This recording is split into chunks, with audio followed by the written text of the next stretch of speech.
For teachers in subjects like history, geography, geology and environmental sciences, there is a particular need to organise fieldwork visits, where students undertake learning in less formal settings and contexts.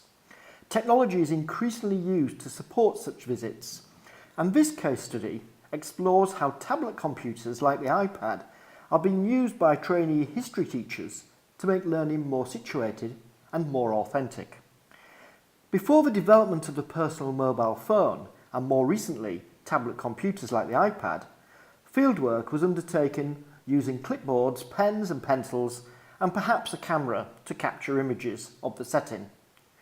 With mobile devices like the iPad, all of this is changing, and learners can undertake the same fieldwork tasks and far more with just the one device. This cuts down on weight and overcomes many of the problems associated with fieldwork visits.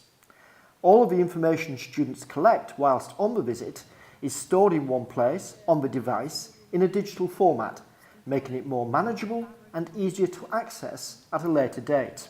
However, the benefits of using mobile devices to support fieldwork go much further than this, and one way to consider this is to use the mobile learning framework as a reference point to identify distinctive pedagogies associated with fieldwork that are supported by mobile technologies.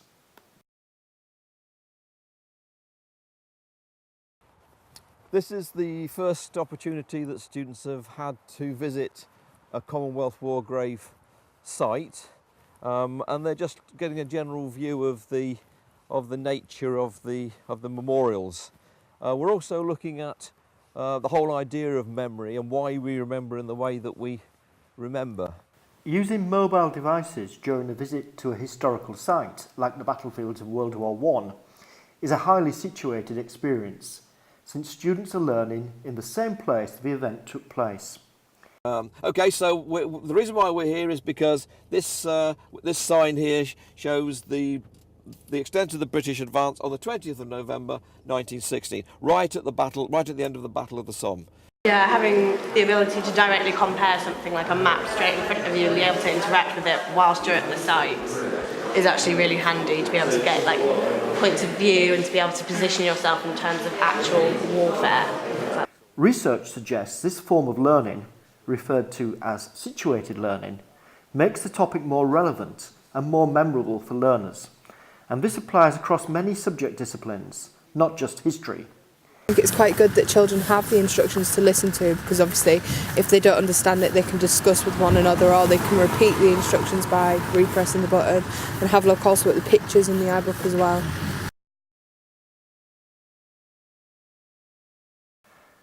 Teachers are always setting tasks or activities for their students to undertake. In the history fieldwork visit which we are following in this case study, we can see that the mobile devices are used to undertake a highly realistic and meaningful task, which is described here by their history tutor, Dr. Stuart Bennett. The overriding task for this project is to get students to create a narrative about a soldier.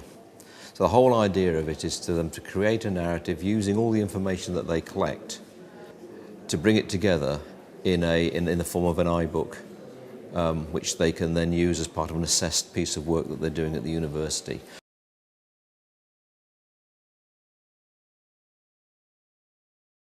Learning is often associated with the use of tools such as a pen, a pencil, a calculator or a computer.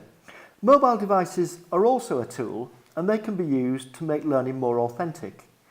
To make learning more authentic, we need to try to use the mobile device in as realistic a manner as possible, like a real-world practitioner. In this video case study, the trainee teachers are researching the life of a soldier who was killed at the Battle of the Somme in 1916. Little or nothing is known about this soldier, so it is an original piece of research, and therefore the students are working like real-life practitioners or historians. In this case, historians who are collecting evidence about a soldier who died in the First World War. Okay, so this is my relative, C.W. Hanson, on my father's side.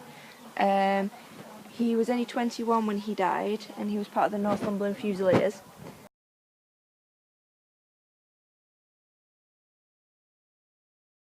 In this video case study, we focused mainly on the construct of authenticity, although students were also demonstrating other aspects of the mobile learning framework, such as agency and some elements of collaboration.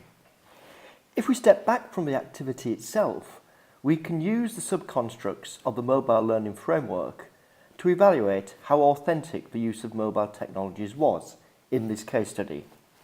We might conclude that the setting was very high in terms of being realistic, since it was set on the battlefields of the First World War itself, where the event took place.